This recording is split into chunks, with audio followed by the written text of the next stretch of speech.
안녕하십니까? 생애빛 5분 산책에 오신 것을 진심으로 환영합니다.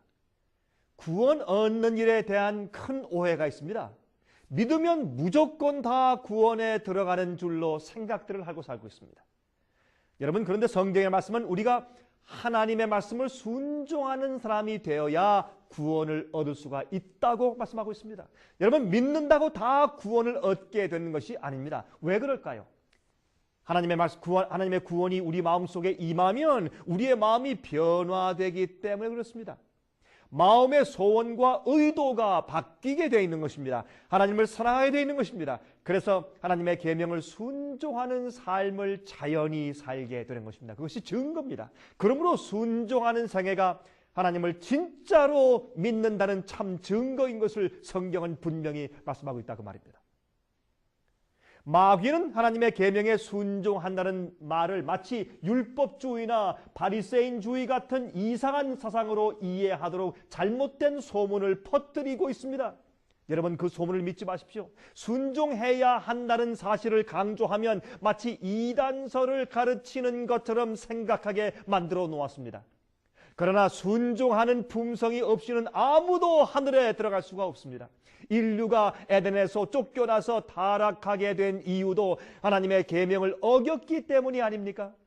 요한복음 14장 21절에 말씀하십니다. 나의 계명을 가지고 지키는 자라야 나를 사랑하는 자니 나를 사랑하는 자는 내 아버지께 사랑을 받을 것이요 나도 그를 사랑하여 그에게 나를 나타내리라 라고 말씀했습니다.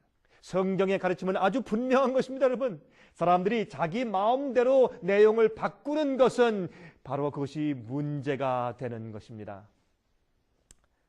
여러분, 로마서 13장 10절에 말씀했습니다. 사랑은 이웃에게 악을 행치 아니하나니 그러므로 사랑은 율법의 완성이니라 라고요.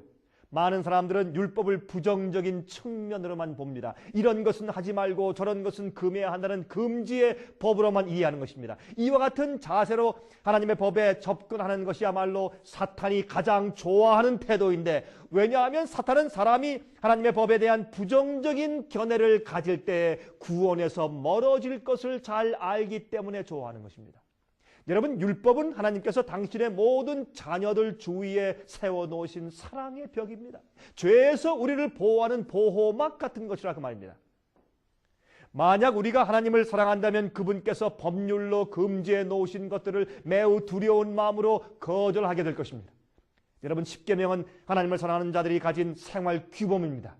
하나님께서는 십계명을 통하여 너희가 나를 사랑하면 살인하지 않을 텐데, 너희가 나를 사랑하면 우상 숭배를 하지 않을 텐데 라고 우리에게 말씀하시는 것입니다.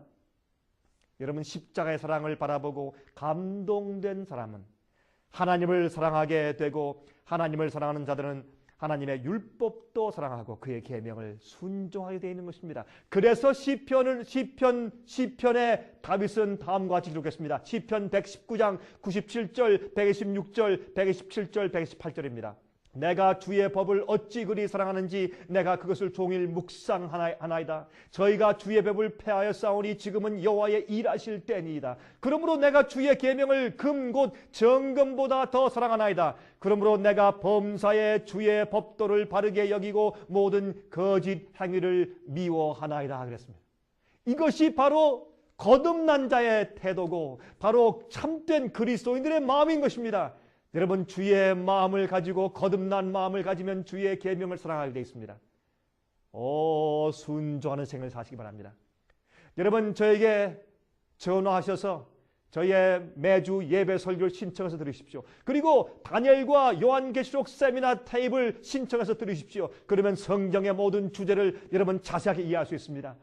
그렇게 해서 성경대로 믿으시기 바랍니다. 하나님의 뜻대로 사는 자가 천국에 있을 것입니다. 우리 마음대로 사는 것이 그리스도인 생활이 아닌 것입니다. 제가 다음 시간 다시 뵙겠습니다. 안녕히 계십시오.